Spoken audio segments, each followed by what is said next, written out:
this is Audra here at Homesteading in Idaho. Welcome to another gardening edition for SHEDWARS. Okay guys, today we're talking about gardening in pots. I've got two different peppers here. This one is where we're going to start. This one I actually potted up last October when we had our first frost coming, and there were certain plants I selected out of the garden. I said those are the plants I want to continue to overwinter, I want to grow. And then I accidentally forgot to do better. Okay, you see why? I don't know if you guys can see it. There's only this much soil in this pot for this poor pepper plant. Not doing good by it. I could put it up in this 2-gallon, but I'm actually going to save the 2-gallon for this one because I want to show you what you can do. I mean, this is a 1-gallon pot. I've got plenty of room here, so I'm going to show you what I can do to use the same pot for this plant. I'm going to get in here with my hand and carefully try to remove it in one piece, just like that. He's going to be right there front and center. Okay, next, got my pot, got wood chips here. Now these are aged wood chips. I've got some green wood chips that were just dropped off. I'm going to use these aged ones. These are 3 years old. The reason I'm using aged over new is these aged ones are not going to strip nitrogen from the soil as quickly as new ones would. New wood chips, I mean, these ones are still going to take some nitrogen from the soil, but just not as much. So I'm going to take a couple handfuls, and the reason why I used to put rocks in the bottom of these to block the holes and stuff falling out, your soil. But then if I go to reuse it, I have to get, you have to sift through all these rocks. So better way, wood chips. Take about 2 good-sized handfuls for this pot, put it in there. I've blocked the holes. I've got that in there. Now you would think the next thing would be some soil, right? I actually do something a little bit funky with mine, and just like if I was in my garden and I'm feeding my soil all the time, I feed my soil with a lot of kitchen scraps. You heard right, kitchen scraps. So I've got some just various greens in here. I've got a melon rind, stuff like that. So I'm just going to take the melon rind. I actually have 2. I'm going to go ahead and take both of them and put them on the bottom. There's a cabbage leaf. Pop it down in there. Whatever greens these are, just plop them in there. Just like that. I know, what in the world did I just do? I'm feeding my soil. Why am I feeding my soil? Okay, so I actually got this out of a bag that I bought from the store of potting soil. Problem with potting soil is they have to cook it. They have to make sure that it's safe to send out. They can't be sending out any soil that's going to spread bacteria, germs, pests, seeds, anything like that. There's rules that the USDA has on gardening, on plants, on this and that, and it's to keep that spread from happening. You don't want anything going from state to state, area to area. So I could plant in soil, but it's dead soil. There's just nothing in there. This is from my goat yard. It's aged goat manure, very old. It's been sitting for a while, so there's no risk of heat killing my plant. I could plant into that, but why not just do a mix? So real quick, I'm just going to grab a couple handfuls of the potting soil, toss it on top of my greens, and put a little bit of this in there. Now, the reason I'm doing it this way, don't need a whole lot. I'm giving my plant its roots. I'm giving its roots an ability to reach down and get fed. As the plant grows, it's reaching down and it's able to feed into some healthy soil that's got nutrition there that's going to feed it. So I pick this guy back up, pull the weeds out of it, plop him. Yeah, he's not too root bound. I'm not going to mess with his roots just because we are late in the season and I want to give this guy a good chance. I'm going to push him down into the soil real careful like, and there he is. Now I still have a gap around it. So I can come in,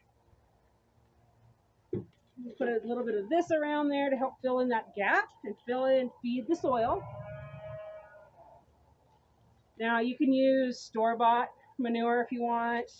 Just remember it's been cooked so that it's sterile. So even though it says it's fertilizer, it doesn't work very well. I just use it for my goat yard. I've got those greens on the bottom. I'm not going to add any to the top. Sometimes I do. This one's a little bit full. I'm going to add a little bit of this soil just so I can tap it down a little bit more. Now, I pulled out some weeds that were growing in this, right? I've got some cardboard here. Just like in the garden where you lay down cardboard, I can lay down cardboard on my pot. It's going to help suppress the weeds. It's going to help keep the soil cooler. and just all around benefit gardening with my plant.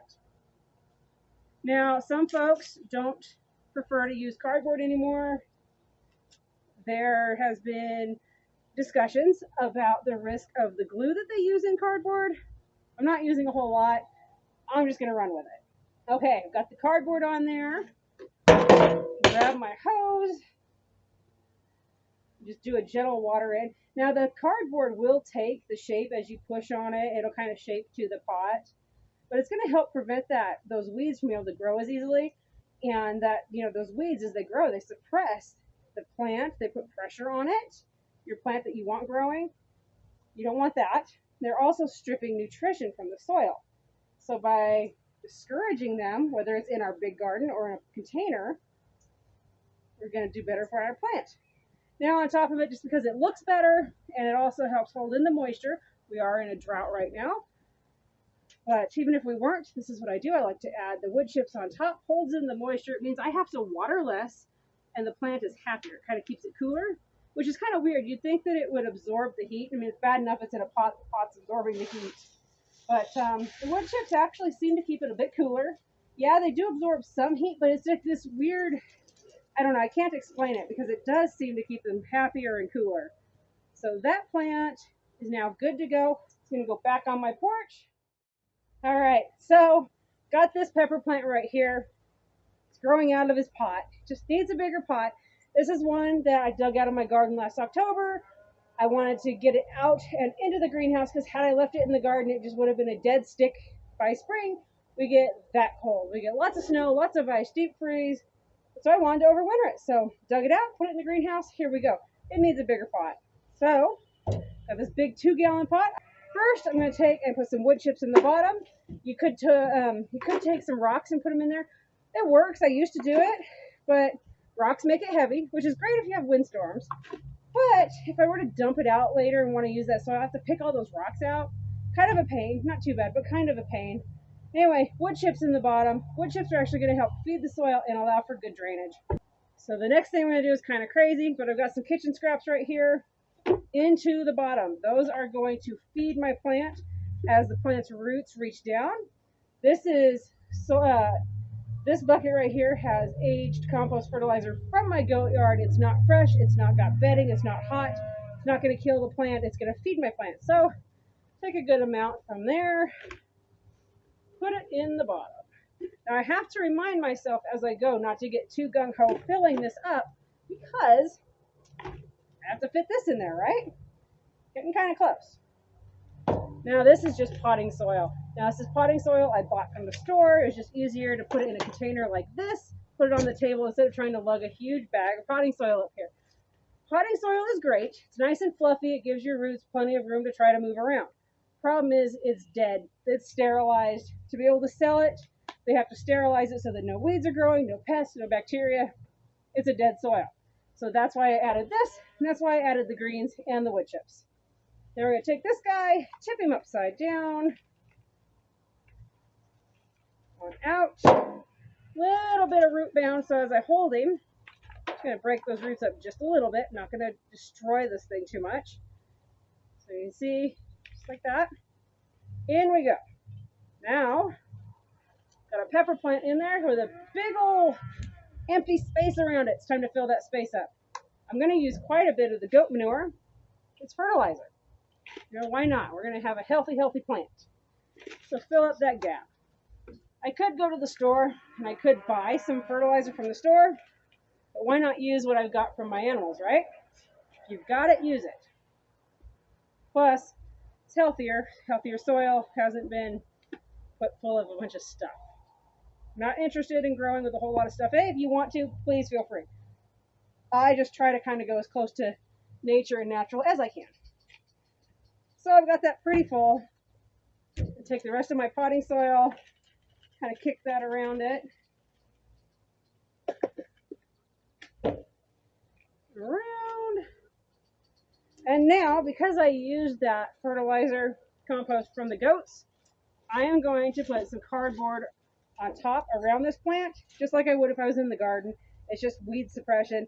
Some folks don't prefer to do this anymore because there is some worry about the potential glue in the cardboard. Not using a whole lot, so I'm running with it. And now I'm just going to top dress with some wood chips. The wood chips help hold in the moisture. Even though they have some ability to hold heat, they also hold in the moisture beautifully. So you're having to water a whole lot less on your potted plants and in the garden.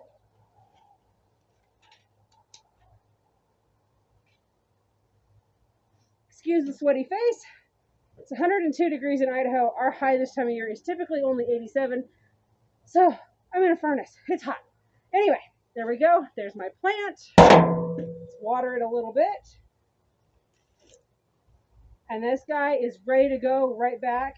I've got some of these plants on my back porch. I'm kind of gardening off the back porch. I've got my other gardens.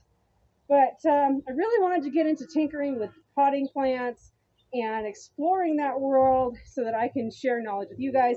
I've actually been potting plants for a little while longer than just this year and playing with how to do it. That's how I came up with this method, and that's how I'm sharing it with you guys. I'm enjoying learning. There's so many different folks here on the SHEDWARS videos that have got such amazing things that they're sharing, so definitely go check them out. And anyway, you guys, happy gardening. Hopefully you're gardening. If you've got any questions, please feel free to ask, and I'll catch you all later. Bye, guys.